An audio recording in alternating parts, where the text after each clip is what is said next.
I hate the way that I talk. It's not really the sound of my voice that I hate. It's the speed, it's the pace of my words that I hate. Because I realized that I changed the way that I speak to please others. Now, what do I mean by that? When I was a kid, right, I used to speak calmly. I used to speak slowly for people to understand. I used to just allow my emotions to flood my words, right? But I realized, mainly from older men, they didn't really care about that, i.e., my father. I'll use my dad as an example. Not trying to disrespect him, just trying to be honest. When I was a kid, I used to try to speak to him. And if I wasn't speaking fast, he lost interest real quick. If it was something that he didn't like, meaning childish sense of humor, it wasn't going to get across to him. And the same thing with people, classmates as a elementary student or from K to 12, basically. I felt that if I wasn't speaking very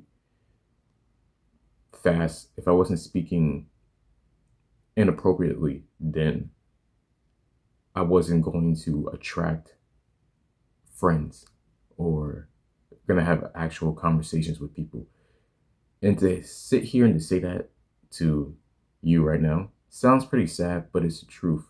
What I'm really trying to get at with this video is that we change ourselves so much just so other people can like you, but it's the wrong types of people we're trying to get to like us, to like you, and it sucks.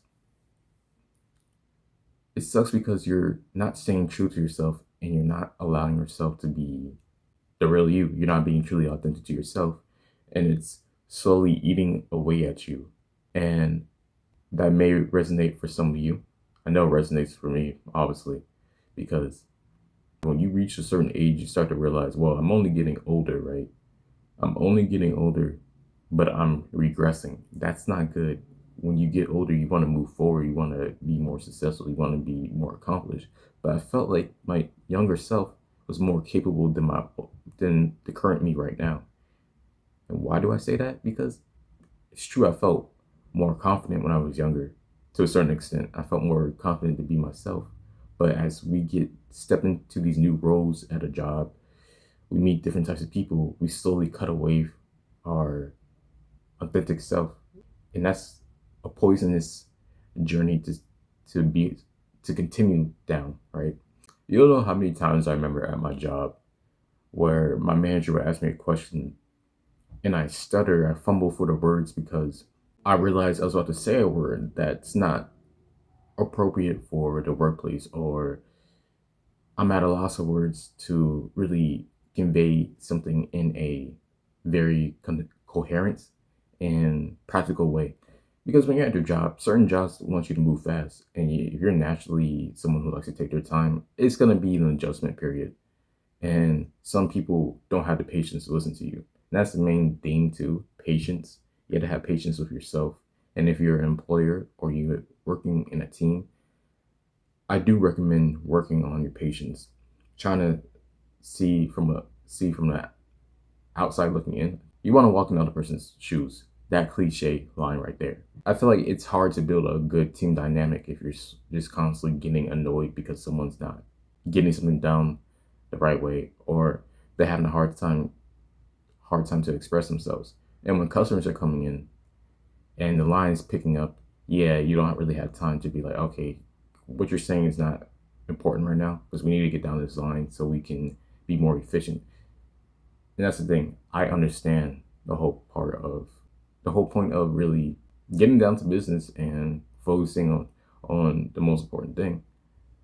And I get the part of the person who is frustrated in not being able to really express themselves or to communicate efficiently with their partner, with their coworkers and the manager, or even with their kids and their friends.